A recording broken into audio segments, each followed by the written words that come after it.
Hello, and welcome to today's episode of Essential Words. My name is Isolde Trachtenberg, and I'm really glad that you're taking a little bit of your day and spending it here with me. This is a raw, real, unscripted, unedited show, so you're getting it exactly as it happens. I want you to have as authentic an experience as possible, so as part of that, you might hear birdsong, you might hear lawnmowers going, whatever's going on, you're going to get it as it happens.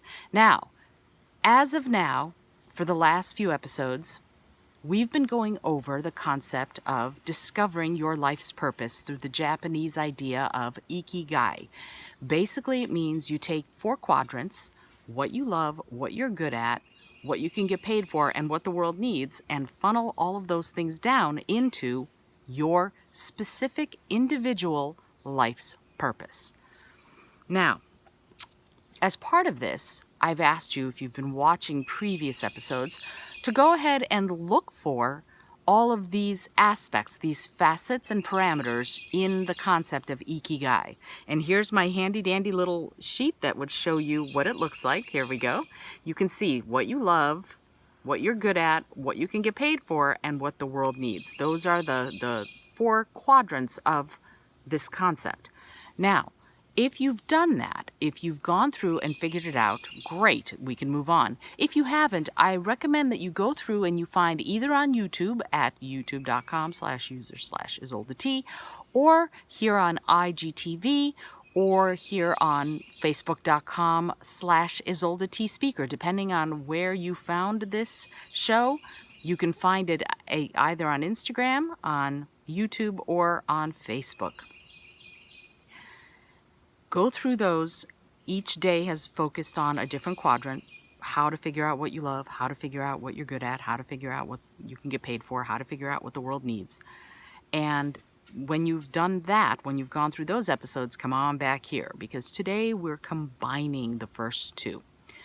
And what that means is, if you look at the quadrants here, if you look at what you love and what you're good at, where they intersect is your passion. And that's kind of what we're talking about here, right? It's the idea of figuring out what is your biggest desire, what is your biggest passion. So let's say for me, one of the things I love is music. I adore music, and I'm a singer, and I love to sing. So I'm very lucky in that I'm pretty good at it. And one of my passions is to do it. I perform out as often as I can, and lead a holiday caroling group and sing opera, etc., etc. So those 2 combined fill me with joy and glee, quite frankly. So that's part of it. Another part that I adore is I love communicating. I love meeting new people. And I'm also pretty good at it. I'm pretty good at introducing myself, at meeting new people, at finding out about them, at sort of establishing the lines of communication. And I love to travel, and I love to meet new people and learn about new cultures. And I'm also pretty good at it. I was born in the former Soviet Union, and in a little country called Moldova. And because of that, because of my cultural heritage, if you will, I have a real desire and ability even to connect with others, no matter where they're from, and communicate with them. So not only do I love to communicate, but I'm pretty good at it. And so another one of my passions is to learn about new cultures, and to learn especially about their music, I'll be honest, but also about their history and the people, and how it enriches all of us to learn all of that about one another. So that's kind of the thing that I'm talking about here within that framework. If you are passionate about something, not only do you love it, you can also be good at it. And that combination is what brings you to passion. And I think it's important because it allows us the ability to start, again, funneling down and honing in on what we want to be doing, what our drive is. I have a good friend who loves books, loves books, loves writing, is a voracious reader, and she's also really good at reading. In other words, she's a terrific editor. So one of her passions is to bring, when she's in, and she happens to do this for a living, when she works with people, her passion is to help them bring what they want to say, their story, out into the world in their voice. And she loves it. So she combines the love of books with being good at editing, the way the language flows, punctuation, grammar, content, all of that. She combines the two into a passion. And so what I want to ask you to do now is, again, in that funneling down framework, I want you to find where are the commonalities, where are the things in common between what you love, whatever that is, from the previous episode that you made the list on in your journal, and what you're good at, because you're going to find some of those things are the same. Some of us love, for example, astronomy, but we might not have a good head for numbers. So while we have the love, we might not be able to do it, in part because we're just not strong enough in math. So that might not be on our list. On the other hand, we might be great at organizing things, but it's not a passion, right? You might be terrific at it. You might be able to do it for other people, but it's not something you're like, I love doing this. I love organizing. It's just something I do, and I can.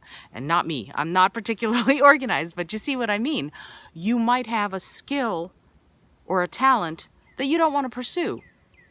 Doesn't go on the list as your passion. You might be good at it, but if you don't love it, if those two don't combine, then it doesn't make it down into that new list of your passion. I hope that makes sense, and I want to extend that out into the next quadrant. The next quadrant is what you're good at and what you can get paid for. The same thing happens here, right? So what you're good at and what you can get paid for. Combining those two is your profession. So if you are really good at editing, you're terrific at it, can you get paid for it? Sure. We need editors, right? We need people who can edit website copy or sales copy or books or podcasts. We need people who can do that. Let's say you're really good at interior design, decorating, putting things together just so. Do we need that? Can you get paid for that? Sure. There are professions. There are interior decorator professions or graphic designer professions. If you are really good at woodworking, do we need someone who knows how to do that? Sure. Craftspeople are really important, especially since we keep building, right? So if you're good at construction, that's great. You can get paid for it. So I want you to do the same thing with that other quadrant. Figure out for yourself where the commonalities, where the intersection, where this part lies between what you're good at and what you can get paid for. The same thing holds true, right? So what you're good at, what you can get paid for, that common denominator, if you will, is your profession. Figure those two out. In tomorrow's episode, we're going to do the other quadrants so that you can get an idea of those as well. And then we're going to look at some pitfalls.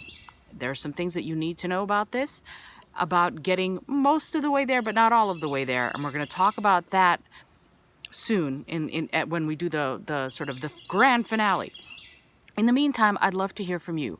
How are you doing with this? Are you having an easy time putting it all together? Or are you kind of going, I'm not sure how to do this? Drop me a comment or a DM and let me know. I'd love to hear. And if I can help you figure out this stuff, it would be one of my passions to help you out with that. So drop me a line and let me know how it's going, what you're thinking about this. And if you have any questions about how to proceed, let me know. I'd love to hear from you and I'd love to be able to help. Tomorrow we do the other two quadrants and the pitfalls and perhaps even the finale, although I might not have time. All right, until tomorrow, this is Isolde Trachtenberg and I send you all my love.